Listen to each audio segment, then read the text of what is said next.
आपल्या रोखठोक विधानामुळे कायम अडचणीत येणारे अजित पवार पुन्हा एकदा आपल्या विधानामुळे चर्चेत आलेत आणि त्यांनी आता थेट विरोधी उमेदवारांना धमकी दिली आहे। विरोधात उभे राहिले तर निधीवर काट मारणं हे आपल्या हातात असल्याचा इशारा अजित पवारांनी दिलाय आणि त्यावरून आता विरोधकांनी अजित पवारांच्या विधानाचा समाचार घेतलाय।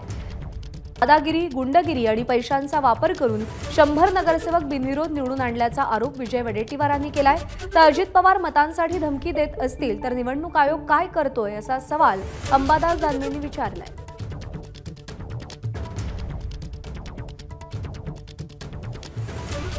आमच्या विरोधामध्ये जे उभे राहिले ते वेगवेगळ्या पद्धतीने सांगतायत।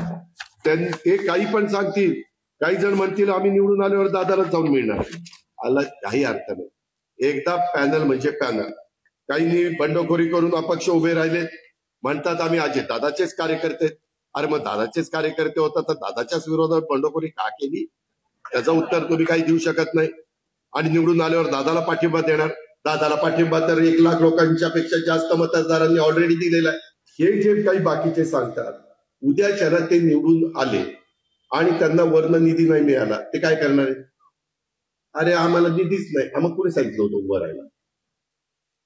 हो, आता ते सगळीकडेच तसं धमकवून आहे ना। आज एक व्हिडिओ व्हायरल होतोय नगरमधला आहे की कुठला तरी, ते आमच्या भारतीय जनता पक्षाच्या महिला नगराध्यक्षाच्या उमेदवार आहेत, ते खुलेआम मतदारांना धमकी देत आहेत। तुम्हाला घरकुल आम्ही दिले, 2 हप्ते आम्ही टाकलेत, खबरदार माझ्याशी गाठ आहे, मत नाही दिलं तर बघून घेईल, एकेकाला लोढवीन, असं ते अशा धमक्या चालल्या आहेत।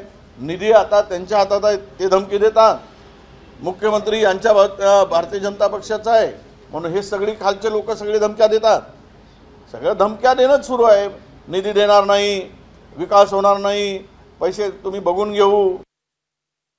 मला असं वाटतं ही सौदेबाजी आहे किंवा धमकी याला म्हणता येईल। ते असंही म्हटले की तुमच्या हातात मत द्यायचं आहे, माझ्या हातात निधी द्यायचा आहे। निधी अजितदादाच्या घरचा नाही, निधी हा जनतेच्या करातून दिला जातो। अजितदादाच्या घरातून नाही दिला जात, हा करातून येतो, घरातून नाही जात। आणि त्यामुळे अजितदादासारख्या जबाबदार, आता जबाबदार शब्द वापरावा नाही वापरावा मला माहिती नाही, परंतु अशी व्यक्ती जर अशा पद्धतीनं जनतेस धमकी देत असेल मतासाठी, तर निवडणूक आयोग काय करतं हा माझा प्रश्न निवडणूक आयोगाला आहे। का निवडणूक आयोग आता अजितदादांच्याही घरी पाणी भरायला जातंय? एबीपी माझा, उघडा डोळे बघा नीट।